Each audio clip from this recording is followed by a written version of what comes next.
আজ পারফেক্ট দুধ চিতই পিঠা বানাবো। আসসালামু আলাইকুম। এখানে আতপ চালের গুঁড়া নিয়েছি 1 কেজি। এতে 1 চা চামচ লবণ দিয়ে দিচ্ছি। এবার অল্প একটু কুসুম গরম পানি দিয়ে চালের গুঁড়ার সাথে মিশিয়ে নিব। তারপর আবার অল্প একটু কুসুম গরম পানি দিয়ে এই মিশ্রণটির সাথে মিশিয়ে নিচ্ছি। এভাবে অল্প অল্প করে কয়েকবারে কুসুম গরম পানি মিশিয়ে পিঠা বানানোর জন্য সম্পূর্ণভাবে এটাকে রেডি করে নিলাম। তারপর একটি পিঠার ছাঁচে তেল ব্রাশ করে ছাঁচটি চুলায় বসিয়ে দিলাম। এবার এটি ভালোভাবে গরম হলে এতে এক এক করে ছাঁচের সবগুলো শেপে মিশ্রণটুকু ঢেলে দিচ্ছি। সবগুলোতে মিশ্রণটুকু দিয়ে একটি ঢাকনা দিয়ে ঢেকে দিব। 5 মিনিট পর ঢাকনাটা তুলে নিচ্ছি। সবগুলো পিঠা হয়ে গেছে। এবার এক এক করে এগুলো তুলে নিতে হবে।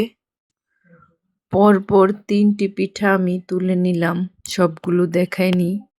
একইভাবে সবগুলো পিঠা বানানো হয়ে গেলে আরেকটি পাত্রে 1 কেজি পরিমাণ দুধ জাল করে এতে 2টো এলাচ, 1/2 ইঞ্চি সাইজের 3-4টে দারুচিনি, 2টো তেজপাতা দিয়ে দুধটা আরও কিছুক্ষণ জাল করে নিচ্ছি। এবার এতে দিয়ে দিচ্ছি 2 কাপের মতো চিনি। ওই পিঠাগুলো আমি কেটে ছোট ছোট টুকরো করে নিয়েছি। এবার সেগুলো এই দুধে দিয়ে দিব। সবগুলো এখানে দিয়ে দিচ্ছি।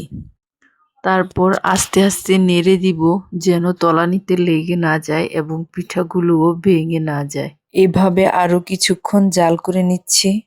এভাবে 5 থেকে 7 মিনিট জাল করার পরে দুধটা কিছুটা ঘন হয়ে এসেছে। ঠিক এই পর্যায়ে আমি চুলা থেকে তুলে নিচ্ছি। আর বেশি ঘন করব না, ঠান্ডা হয়ে গেলে পিঠাগুলো বাকি দুধটুকু শুষে নিবে। এ অবস্থায় চুলা থেকে নামিয়ে 5 থেকে 7 ঘন্টা রেখে দিব। এতে পিঠাগুলো ঠান্ডা হয়ে যাবে এবং জুসি হয়ে যাবে। এই তো পারফেক্ট স্বাদের দুধ চিতই পিঠা ডান। আজকে এ পর্যন্তই। আল্লাহ হাফেজ।